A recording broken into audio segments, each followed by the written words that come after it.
Met today on the sidelines of the UN climate talks to agree a joint stance to fight global warming on the continent. African leaders have called for more funding from developed nations to cut fossil fuel emissions and take contingency measures.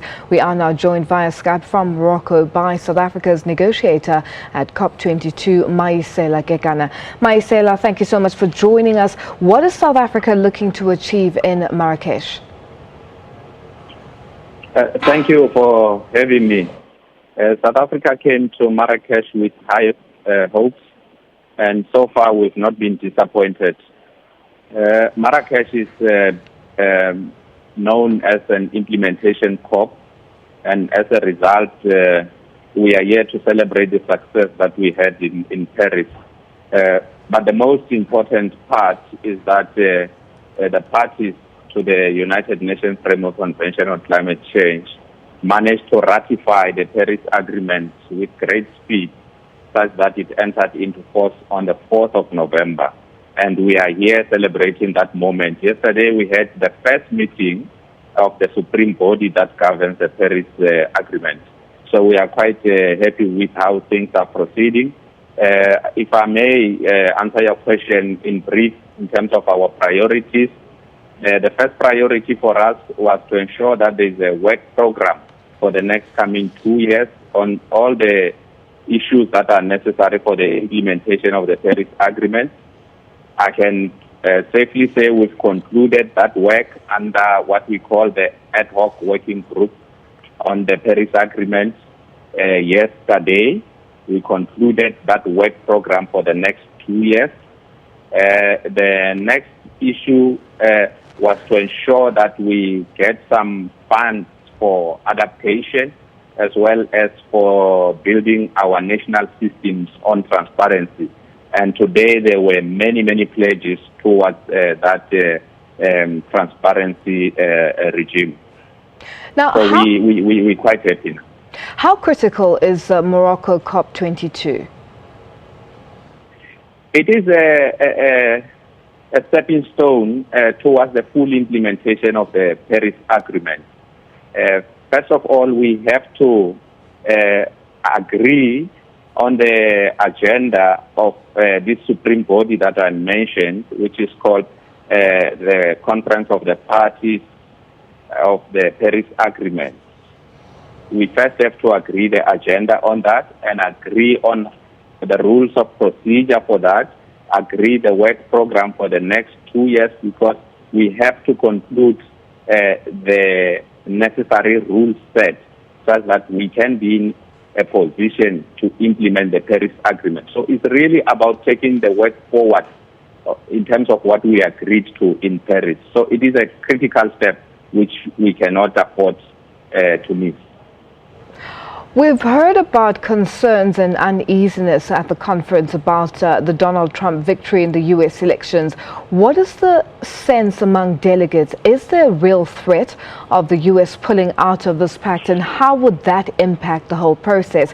We heard Secretary of State John Kerry saying that the final buck stops with Donald Trump. It is a real concern. Paris was really about re-engineering the whole system to fit to accommodate the U.S. Now that we've just accommodated them, there's this threat of Donald Trump pulling out of the actual agreement. So it is a concern to delegates and to negotiators. However, we had an assurance from the delegation of the U.S. and John Kerry, as you mentioned, that this is still an open issue at home. It's not finalized.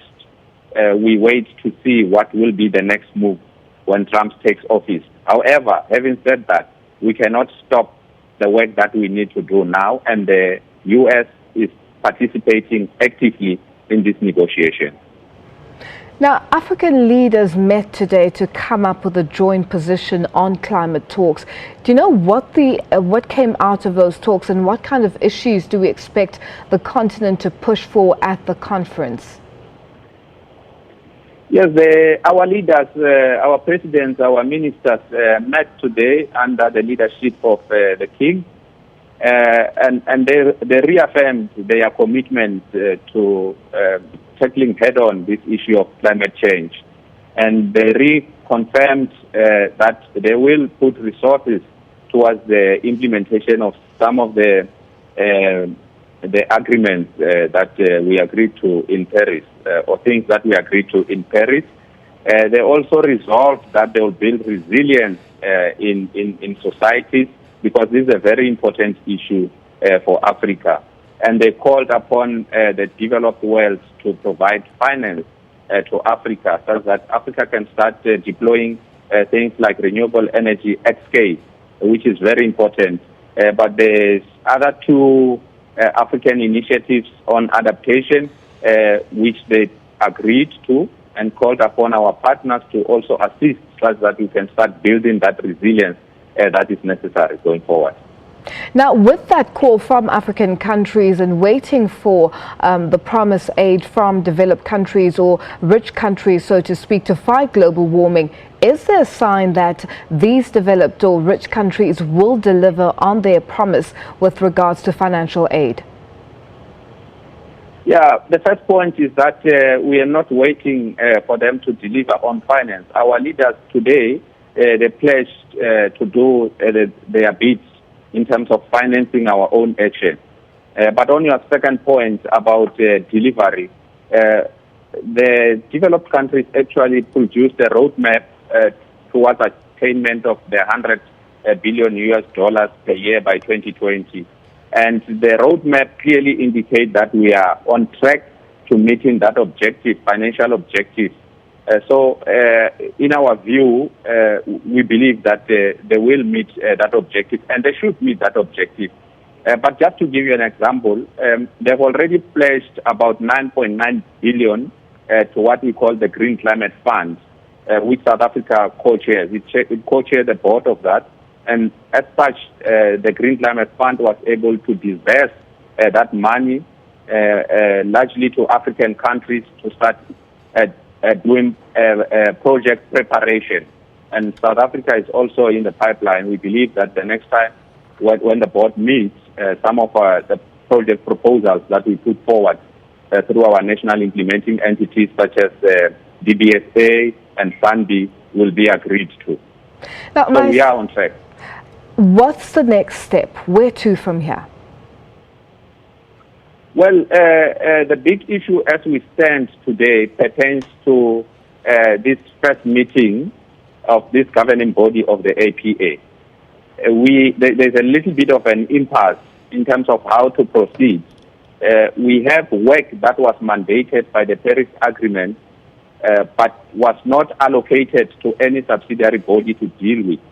And now we sort of cannot agree on what issues should be a priority going forward.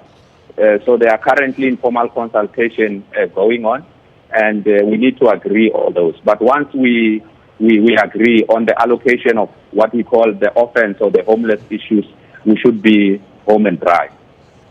Maesela, thank you. But it is a big impasse now. Thank you so much for joining us. We will definitely be getting more updates as the conference continues.